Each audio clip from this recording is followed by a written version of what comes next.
In the middle of the Mojave Desert, one of the most storied cities in the world, this is Las Vegas, where fortunes are won and lost, where lives are made and destroyed, where the house always wins until it can't. A lot of pain out here in Las Vegas, a lot of stress, a lot of fear. Wham! The bottom of the barrel. One gambler preyed on the casinos at their weakest moment and walked away with more than $15 million in a single winning streak. People say you do play perfectly, Don. If you have an edge, if you play long enough over a large enough sample size of hands, you're going to win. Eventually, he swings the math in his favor. Did he cheat? Is it luck? Or simply skill? I'm Trish Regan. Join me for the story of how one blackjack player found a whole new way to beat the odds.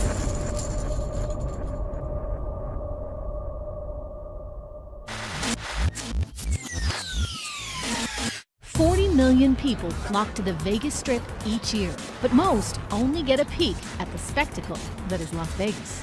To see it all, you need to be a high roller, willing to spend $100,000 a hand. Someone like Don Johnson.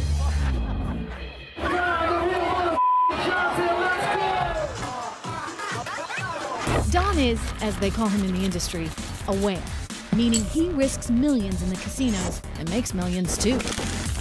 He's a legendary gambler. He won $15 million in one streak from some of the biggest casino brands in the business.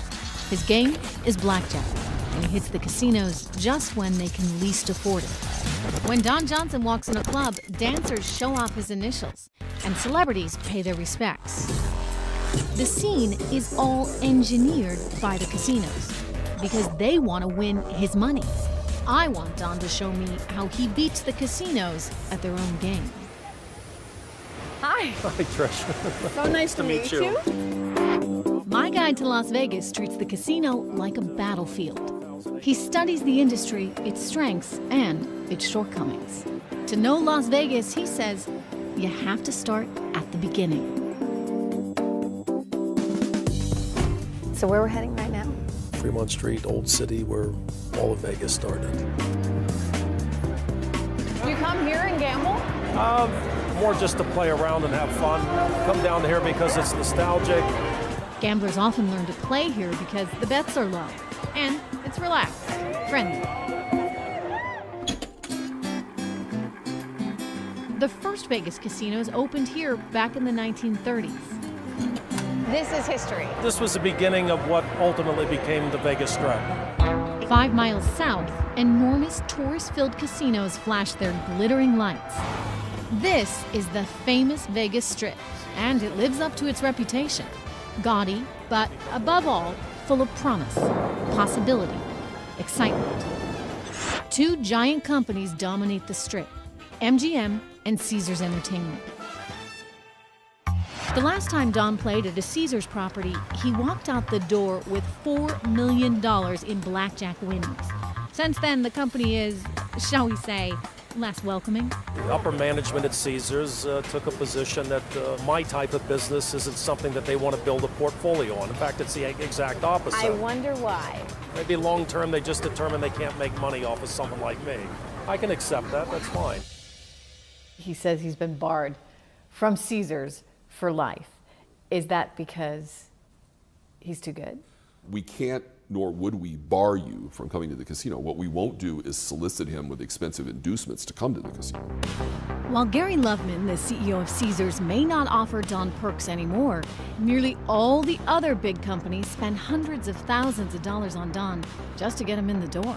So if they want you to spend, and they know that you can spend big, they'll make it really easy for you to be here. The catering to high-end players starts before they even think about coming here. They'll bring a player from the East Coast to Las Vegas. The MGM property has the Mansion, which is 29 villas under a climate-controlled dome. And you get to stay for free? Well, nothing's free. It's all factored into the game. I'll give you a little secret inside baseball on casinos. Jim Murren is the CEO of MGM. He owns 10 Vegas casinos, and Don is getting perks at every one of them. Let's say you're going to spend about $1,000.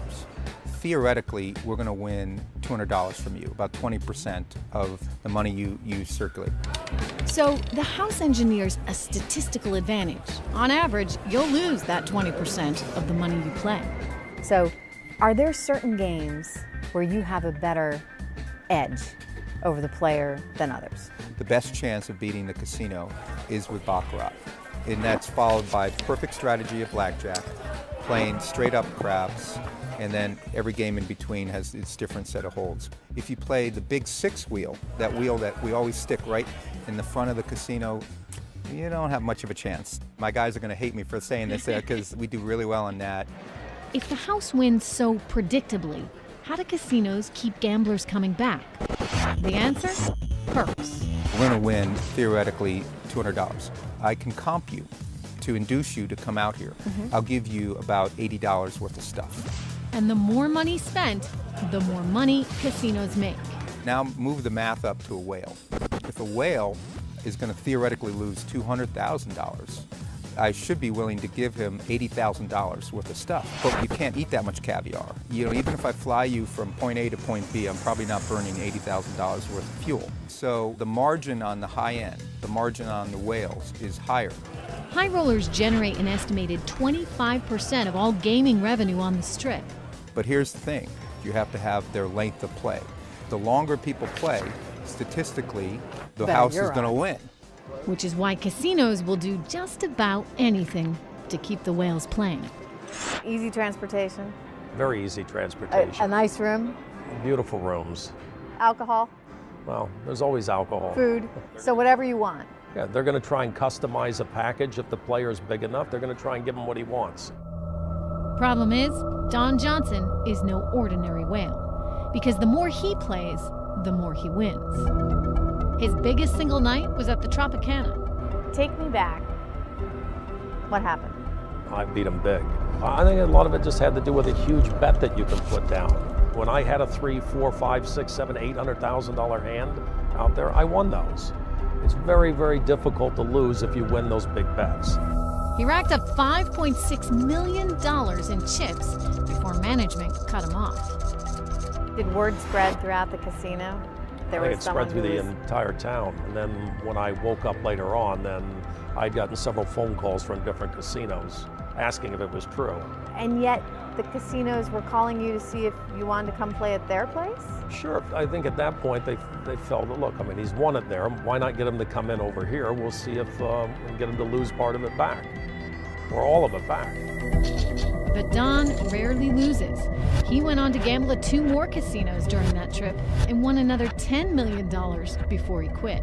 I guarantee you, anybody at home watching this right now probably thinks, he counted cards. That's how he did it. Is there more to it than that? Monkeys can count cards. Card counting alone is not going to get you all the way there. I knew that I had a better chance of winning than I did of losing against him, so I took advantage of it. People say you do play perfectly, Don. If you have an edge, if you play long enough over a large enough sample size of hands, you're going to win. What gave him an edge, he says, was knowing the game, the players, and most importantly, understanding the odds on the casino floor. So it's all just math. All of it's math. Everything on this casino floor is math, just like a Wall Street trading floor. You're trying to find inefficiencies in the way they offer their games. And when you find an inefficiency, yes, you're going to take advantage of it. Don found an inefficiency in the casino's perk system. Sometimes they give away too much. There's a natural collision of interest between the marketing side of a casino and the operation side of a casino. The marketing side of the casino wants to buy the business. They want to give away as much as possible to try and get players in. If he could resist all the superficial enticements the casinos dangled in front of him, Don realized he could negotiate something far more valuable. It will test you. It'll test you a lot, and it's hard. How Don Johnson turned the perk system to his advantage when we come back.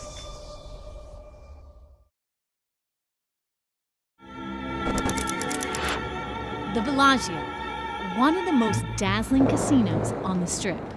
A lot of people gather right here. We're outside the Bellagio Hotel, and they gather here because this really is one of the best views in all of Vegas. You can see pretty much the whole Strip. You've got everything from Caesar's Palace there, all the way down Treasure Island, the Venetian back there, and of course, the Eiffel Tower. High rollers come to the Bellagio's Hyde nightclub to enjoy one of the most expensive perks in the city. Wow, I like this table. Absolutely gorgeous. Really neat. What makes this table worth $250,000 a night? This red button. Okay, here we go. Wow. Now I believe it. You know, it cost them 10 grand every time they fire these things off. way. I just want to keep hitting the It's gonna button. be an expensive night. The Bellagio and its sibling property, the Mirage, transformed the Vegas Strip in the 90s. Both were designed by one man, Steve Wynn. They made him the most legendary casino magnate alive today.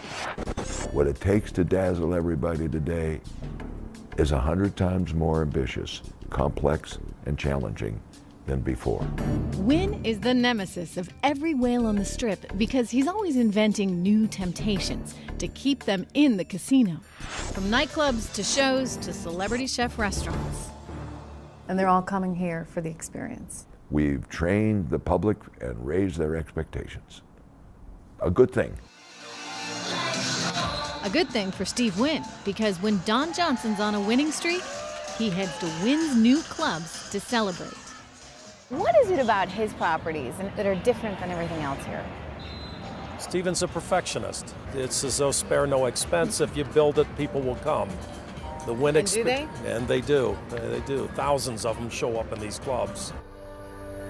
Wynn was an unlikely candidate for the most influential casino developer in history.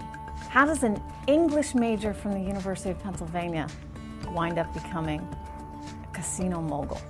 The question, even more appropriately, is how does a boy of opportunity take up a life of crime?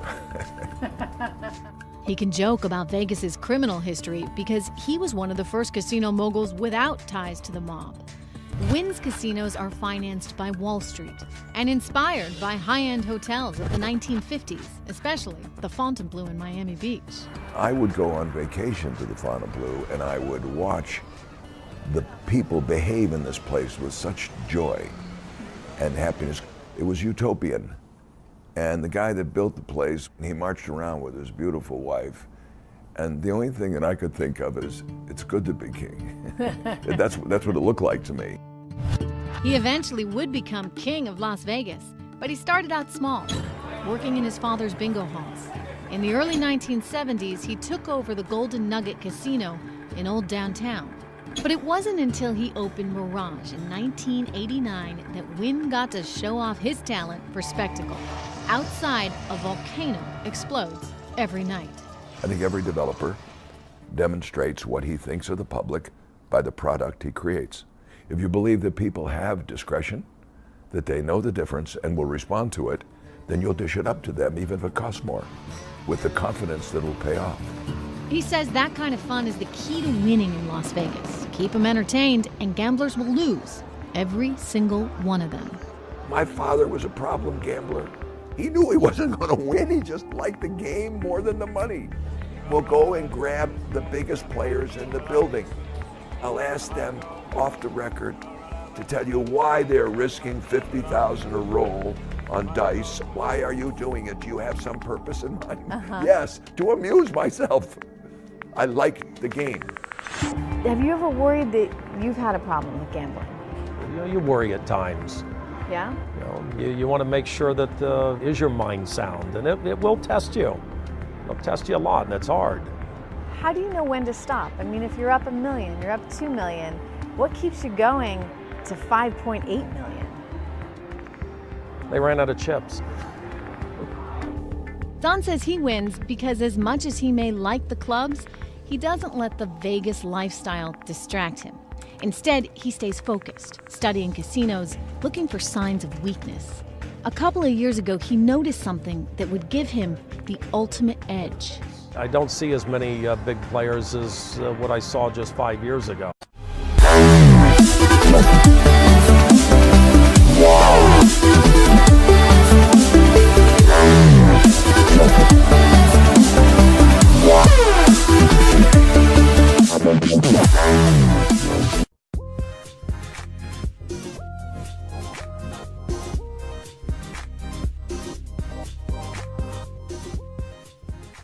Is that just a result of the economy? I think a lot of it is a result of the economy, and I think a lot of the Asian players are playing overseas now. So all the more reason for casinos to try and woo someone like you to get you in the door. Yeah, man. The recession left casinos vulnerable to an attack by a killer whale like him. Are you exploiting weaknesses where you find them? We're not doing anything different than what a very smart hedge fund operator would do on Wall Street. He sees an inefficiency in a market and he starts buying stock.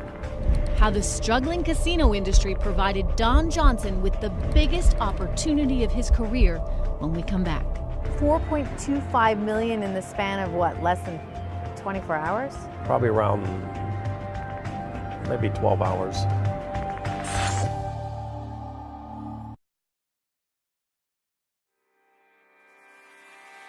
At night, Las Vegas looks invincible. But fly over the Strip at dawn, and its secrets are revealed. These steel and concrete skeletons have taunted the city for 5 years. Evidence of the biggest commercial real estate bubble in history and its spectacular implosion. There's an awful lot of pain out here in Las Vegas. A lot of drama, a lot of stress, a lot of fear. MGM CEO Jim Murren is halfway through building a casino complex the size of a small city when Wall Street crashes. Banks stopped calling us back, and we had 10,000 construction workers working on site, and the bank stopped lending. So it was very difficult. 4 more casino companies abandoned projects mid-construction. Do you think it's had a serious and drastic and lasting change on Vegas? The recession in Las Vegas stripped away the scab that was covering that the companies, many of them had a capital structure that was reckless, immature, and naive. Steve Wynn's luxury towers now look out over the ruins of the Echelon, a casino project planned by the Boyds, Vegas's oldest casino family. In your entire time in Vegas, have you seen anything like 2008? Never seen anything even close to it. Bill Boyd and the fellows that work for him, they're really nice people, right-thinking people. They drank the Kool-Aid a little bit on this multi-use development. But many in Vegas blamed Steve Wynn, saying it was he who started the commercial real estate bubble. The new Strip is, it's like the house that Steve built. Before Wynn built his gambling palaces, Vegas casinos were nearly impossible to finance, most funded by millionaires or the mob, and they relied on slot machines for revenue. I had a clear understanding of what to trust and what not to trust, and it wasn't a slot machine. Wynn brings new ambition to Vegas, targeting players with expensive taste. These people have a pent-up demand for the good life. Now, in my parents' age, there was a Cadillac, a mink stole, and going to Las Vegas or gambling. And gambling was part of the good life. That's what the swells did. He turned to Wall Street and offered investors junk bonds, high-interest loans that incentivized them to risk everything on his grand vision. When he did his masterpiece, Bellagio, with the Bellagio fountains, and you really get to go in and experience it. Both Mirage and Bellagio blew through their budgets. MGM seized the properties in a hostile takeover. Wynn had gambled and lost. You want to criticize or find fault with guys like us, it's easy. We're so flawed in many ways that it's a turkey shoot if you want to go after us. But his instincts were right. His first Strip casinos triggered what some might call a Vegas casino arms race. Suddenly, banks are writing blank checks to anyone willing to tear down an old casino and build one to compete with Steve Wynn. The Boyds, a Vegas family known for building small, local casinos, are inspired to tear down the old Stardust on the Strip.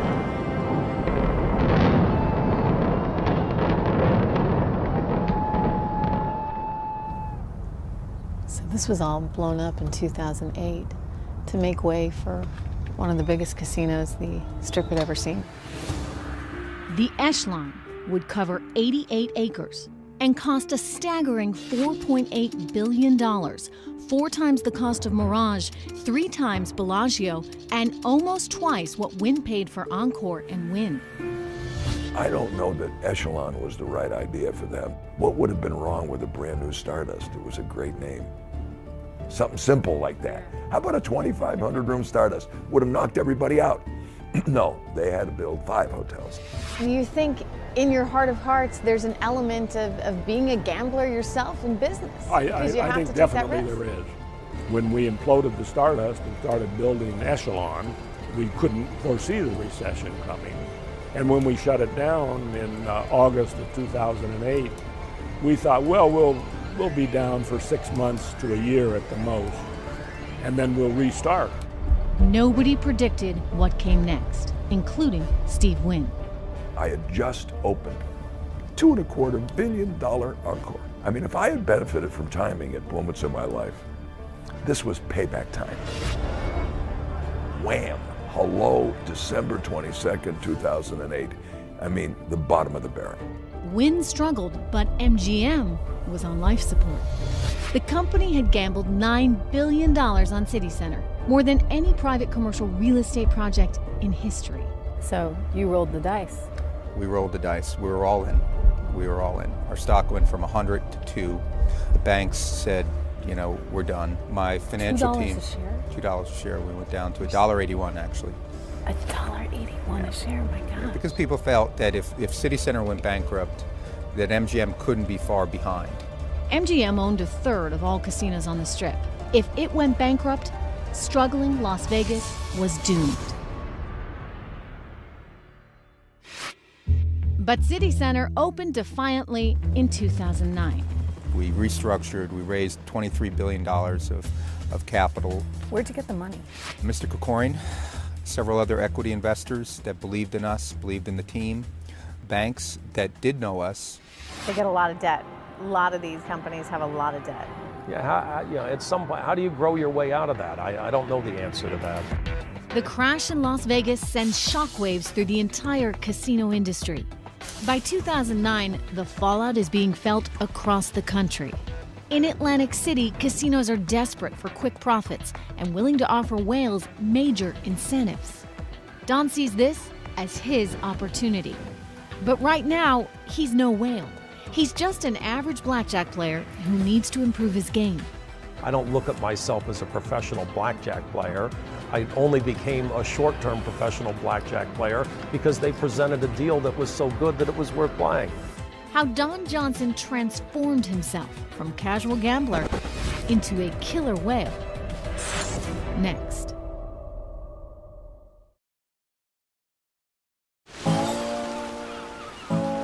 Less than 2 hours from the Atlantic City boardwalk, over the Pennsylvania border, sits the small town of Bensalem, home to the Parx Casino and home to legendary blackjack player Don Johnson. I own the woods going back on this side, and the casino owns everything on that side. Don shocked the gaming industry by winning $15 million at the blackjack tables. But he'd been prepped for this moment. Don learned to gamble here in rural Pennsylvania, not at the blackjack table, but at the racetrack. He started out as a jockey. You don't look like a jockey. Hate to tell you. No, I'm, those days was a different lifetime ago. You're a little tall, a little broader. 6'1", 2-something. You must have been the biggest jockey they'd ever seen. I weighed 108. His days as a jockey numbered, Don moved on, finding work as a gaming regulator, before becoming an employee at the old Parx racetrack. You work your way up and you're managing and then you're operating. You become a CEO of a track and you're running things for a corporation. And what's the next natural transition for me is I'd never really crossed over to the player side that much. But he wanted to gamble like the pros. I've watched them as a regulator, observed them. I observed them as an operator of a racetrack, but never actually participated with them. In 2003, he quit to become a professional horse bettor. He'd run sophisticated mathematical equations in an attempt to predict race outcomes. It made blackjack look easy, and he started playing cards in Atlantic City to relax. Used to playing casinos before, but more just recreationally, not really for big money. $25 bets would be a $100 bet would be a huge bet. But over time, he became a regular player. Those bets grew. Soon, he was wagering $15,000 a game. Let's talk a little bit about Atlantic City. How do you walk into some casinos in Atlantic City in the span of 4 months' time and collect $15 million? There was a time when Atlantic City was, I think they were desperate for business and they were overpitching some of the games. Atlantic City casinos, owned by MGM, the Boyds, and Caesars, began calling Don, offering $50,000 in free bets just to get him in the door. The deals were so good, Don suspected Atlantic City was in worse shape than any other gambling city in the country. Vegas has enough critical mass and they have a huge convention business. Some fairly major properties that can do a lot of cross-marketing with different properties they own around the country now. But the cross-marketing strategy that keeps Las Vegas strong also steals business from Atlantic City. Vegas casinos, anxious to grow profits outside the Strip, are pitching small, regional casinos throughout the country. States hungry for tax dollars are embracing these casinos, every single one of them. Overall, I call it a win-win. It's going to generate hundreds of millions of dollars in revenue. Let's do gaming right, and let's take the first step this year. For Atlantic City, new competition means big losses. Since 2006, 16 local casinos have sprung up around Atlantic City, and they're all siphoning players and profits from the boardwalk. I think Atlantic City, they're losing too much of their business now. There's just too much competition in surrounding states. Started with Delaware, Pennsylvania's put a lot of pressure on them. New York has gaming now. They're soon to be expanding in New York. It's just a matter of time before it's going to go back to being a beach town. Atlantic City is a very challenged place. Yes. What's your take on AC right now? I am concerned. Jim Murren is the CEO of MGM, which co-owns Atlantic City's high-end Borgata. We want to make La City come back. Do you worry at all that there's a lot of saturation in that market? I do. We have to be very targeted. We have to remember the lessons learned in the recession and not repeat them, not grab every market just because it happens to be there, not be a glutton for development. MGM's rival, Caesars, has an insatiable appetite for building. CEO Gary Loveman has built casinos in Pennsylvania and Maryland that will compete with the company's own flagship in Atlantic City. Atlantic City, that's the poster child for why it's been tough, because there's been so much regional expansion. You're part of that. You've got casinos everywhere. Well, we do, but it's a complicated problem. In every instance where an adjoining state legalizes and puts pressure on an incumbent state, of course that's a business problem we have to solve. Loveman, a former Harvard marketing professor, argues regional casinos are necessary because they drive business back to his Vegas properties. And a lot of locals are hopefully loyal to the brand. So you're a Cleveland guest, you've been treated very well at our place there. Now you want to go to Las Vegas. Now you have two options. You could just be a traditional purchaser online of my competitor's offering, or you could call your Cleveland host who would engage with his or her colleague here and arrange exactly what you want, the right check-in experience, the right room type, the right event access, and that's the proposition that we want to deliver. It's a proposition that does deliver for Vegas, and it's part of the reason profits there only declined slightly in the past few years, while Atlantic City lost 40% of its revenue. And it's why Atlantic City's casinos were desperate enough to offer high-stake gamblers like Don Johnson whatever advantages they wanted. What happened to the old expression, the house always wins? The house can't always win. You're going to see big swings when you let people bet $50,000 to $100,000 a hand. Once you're ahead of the house a couple $1 million, why not just keep playing? Find out exactly how Don Johnson did it, coming up.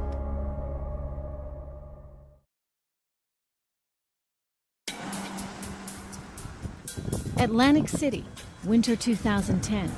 Crime rates rival only those of Detroit. Casino profits are in a free fall. Casinos will do anything to win back high rollers. It's the opportunity of a lifetime for newly turned blackjack player Don Johnson. He's about to stun the gaming industry, walking away with $15 million. The key to Don's success, what he negotiates with the casinos up front. They'll negotiate for high-end players if you're playing big enough, and they'll negotiate the discount policy. How much do you have to be playing? 3 hands at $5,000, $15,000 a swing. $15,000 a swing may not get a player VIP treatment.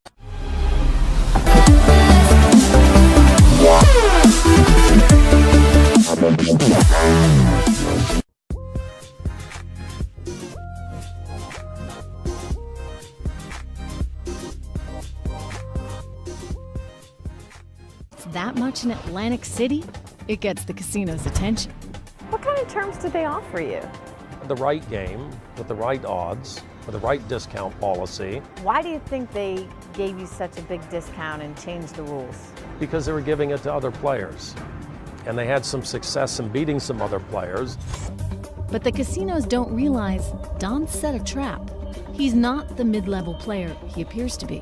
He's an industry insider who knows exactly what terms to negotiate. For starters, he wants big bets. They were letting me play $25,000 a hand by 3 hands, so $75,000 a swing. At $75,000 a swing, it's not that hard to win $4 million. It's also not that hard to lose $4 million. I didn't have $4 million to lose. That was the key. He doesn't have $4 million to lose because he negotiates himself a discount, a 20% rebate on all his losses. If he gambles $4 million, he'll only lose 3.2. Over the entire course of play, that matters. I haven't worked in a property that's actually, in my mind, been dumb enough to get themselves in that situation. Mark Oppenheimer negotiates with high rollers for the Parx Casino. Frankly, some casinos haven't paid enough attention and have made millions of dollars for Don because they haven't thought through the math. Don't these casinos have mathematical algorithms, models that they've put in place to make sure that someone like you can't come in and walk away with nearly $6 million in one night? I think they need to have made an evaluation on you as a player, some kind of track record, some kind of file, some kind of past performance where they've now judged you as a player and said, this is a player that we think we can beat. Why would the casinos think they could beat Don?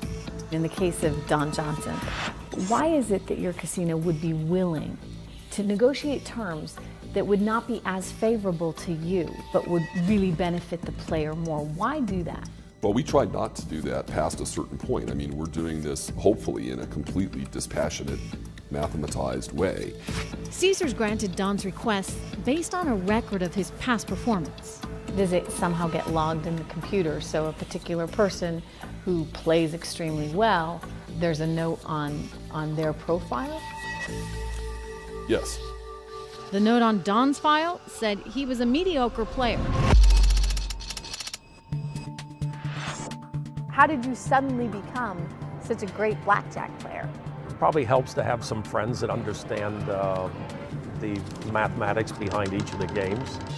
Shortly before taking Atlantic City for millions, Don hooked up with a team of Ivy League math PhDs. Did they help figure out how to best stack the odds? Well, yeah, the different mathematicians have different skills. The mathematicians turned down Bloomberg Television's request for an interview. But Don says they coached him, making him into what the casinos consider the perfect blackjack player. I walk into a casino. What are the odds I'm going to get versus the odds you're getting? You're probably going to play a game that's 300% worse. 300% worse? 300% worse.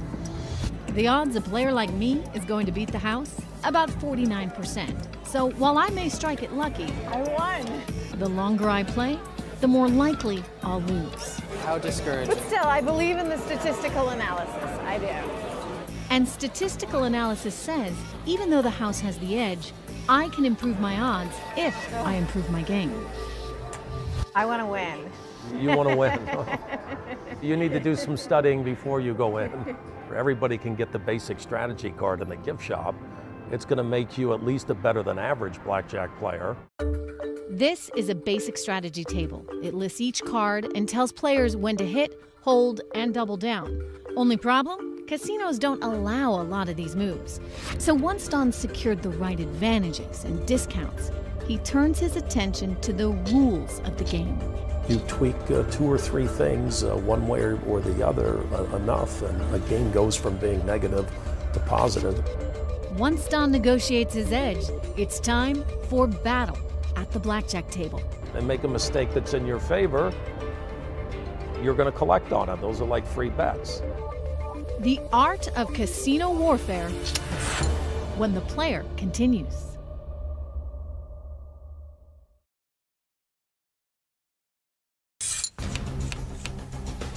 Every casino gambler in Atlantic City knows when you play at the blackjack table, the odds aren't in your favor. The house always wins, and the rules are set in stone. But what if you could change the rules and twist the odds? If you change one of the rules, one way or another, in favor of the house or in favor of the player, it's going to change the odds of the game. Don Johnson did what gamblers dream about. He turned the table on the dealers, stole the house edge, and the casinos never saw it coming. Some players have specific, desires or wants. Keith Smith is CEO of Boyd Gaming, which co-owns the Borgata. His marketers were so anxious for Don's business, they allowed him to tweak the rules of play. Whether they want to touch the cards or don't touch the cards, or whether they're dealt a certain way. And in large part, if it doesn't affect the odds of the game and is not in violation of regulations that are in place, then the customer can be accommodated. But when Don played at the Borgata, the rules he negotiated helped him line his pockets with $5 million. So walk me through the rules that they gave you that were so advantageous to you. Like standing on soft 17. If the dealer gets an ace-6, the dealer has to stand on that hand instead of taking another card. So if you're sitting with an 18, 19, 20, or even a 21, you're going to win. Doubling on any 2 cards. Doubling your bet. Yes, some places have rules that won't allow you to do that. They will only let you double if you have a 9, 10, or an 11. Splitting hands up to 4 hands. You're going to split the hand because you have 2 2s. This is where the doubles with splits. You can split this against the dealers too. You can split up to 4 times. And I've done it. It happened that night at the Trop. I had split up to 4 hands with doubles. I had an $800,000 hand. And it hit. Even with his rules, the 20% discount, and the big bets Don negotiated, the house still had a tiny advantage. There is a house edge built into it of about 0.25%. Not satisfied with those odds, Don figured out how to tip the game in his favor. You need to be better than the dealer. Because if you can beat the dealer, you can beat the house. There aren't enough players that come in that they're going to deal $100,000 a hand to. They're nervous. And Don keeps them nervous by insisting on complicated side bets and hand signals, like surrender. If Don gestures like this and the dealer doesn't notice, it's a free bet for Don. So you had to establish up front all these rules before you even walked in to play the game? Yes. So a lot of the dealers aren't used to dealing these rules. They often make mistakes. They make a mistake that's in your favor, you're going to collect on it. Those are like free bets. I like the pressure. David Darby has been a dealer at Caesars Palace in Las Vegas for 8 years. He sees a lot of high rollers like Don. What's the biggest winnings that you've ever seen? Millions. Millions. But how does a dealer know if a player is trying to trip him up? You know right away, if it's a brand new customer you've never met, you feel them out. So when the odds at the table are nearly 50-50, it comes down to this: psychological warfare between the gambler and the dealer. So how does that unfold if you're the dealer and you start noticing that those bets are getting sizably larger?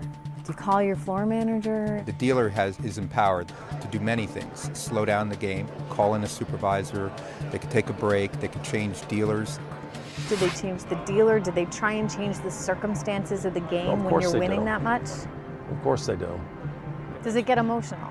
It's not an easy thing to do, to sit there and play for hours and hours and hours and maintain the type of focus that you need not to make mistakes. But you start making mistakes, you're not going to get free play. They're just mistakes. So it requires a lot of discipline. A lot of discipline. Can you encourage them to make mistakes? Is there something that you do when you sit down that effectively helps to intimidate them or distract them? I've had all kinds of distractions for dealers. I've had porn stars play with me. During the AVN Awards in Las Vegas, I've had 5, 6, 7, 8 different girls that would pose as a girlfriend. So just to distract the dealer? Of course. Does it work? Yeah, there's always a circus going on. To them, the more it looks like one giant party, the better it is for my side of the table. If there's a distraction, they make a mistake, what's the worst that can happen? I get a free bet. It's a great game. Bring it on. There's a reason a dealer doesn't want to say no to a gambler, no matter how outrageous his behavior. The reason that why we work in this business is because all of our income is based upon tips. What we make hourly is minimum. So even if the dealer talks a big game, Don says the player is in control.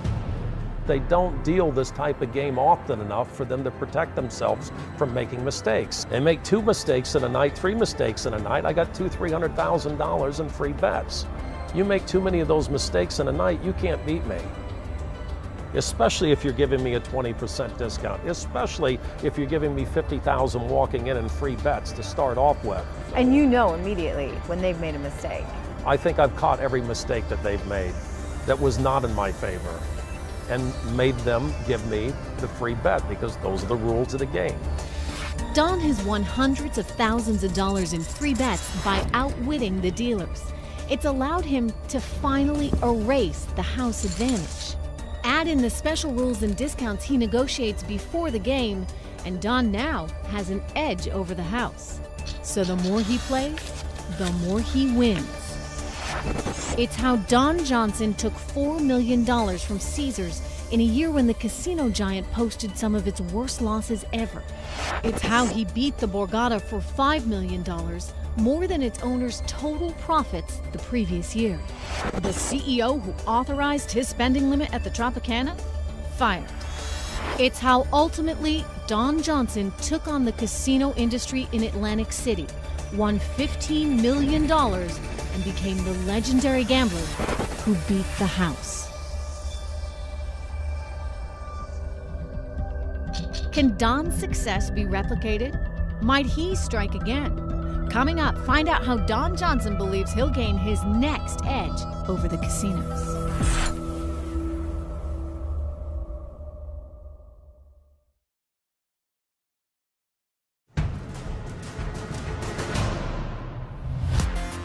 He's a celebrity in Vegas, a favorite at the clubs, and a household name at the casinos.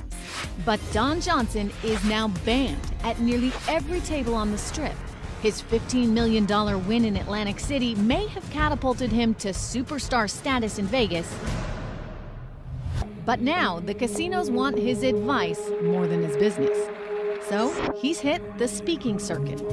You need to know your player. You need to determine whether or not his skill level has changed. You need to know the people that are at the table with the player. Despite all the advice he offers up, Don says many casinos are still vulnerable. I heard you actually won another $2 million at the Tropicana. Yeah, I went. Did the Trop just not learn their lesson? Well, it isn't that they were still letting people bet big. If some casinos are still allowing big bets, it's because gaming profits haven't rebounded since the recession. What do you think some of the biggest lessons for you were in 2008? This used to be a place where gamblers would go on vacation.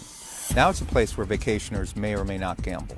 While the casino companies turned Vegas into a playground of excess to lure in whales like Don, today it's this non-stop party that's bringing back profits lost on the casino floor. Last year, these clubs did $160 million. During 8 and 9, it was the only part of my business in Las Vegas that was growing. But casinos can't survive on bottle service alone. To boost gambling revenue, Wynn and his rivals, MGM and Las Vegas Sands,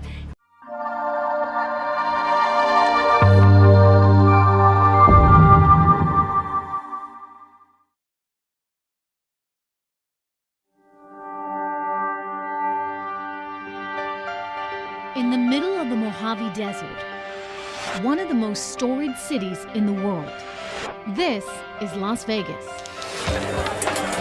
where fortunes are won and lost, where lives are made and destroyed, where the house always wins until it can't. A lot of pain out here in Las Vegas, a lot of stress, a lot of fear. Wham! The bottom of the barrel.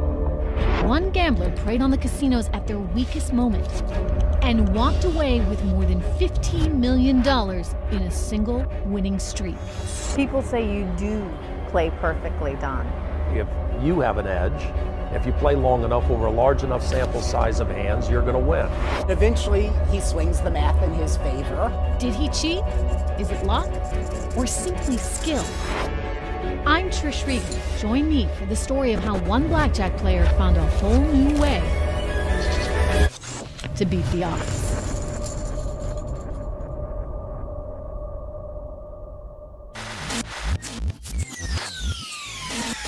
$40 million people flock to the Vegas Strip each year, but most only get a peek at the spectacle that is Las Vegas.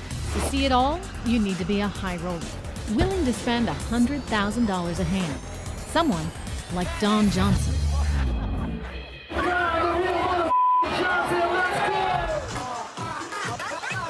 Don is, as they call him in the industry, a whale, meaning he risks millions in the casinos and makes millions too.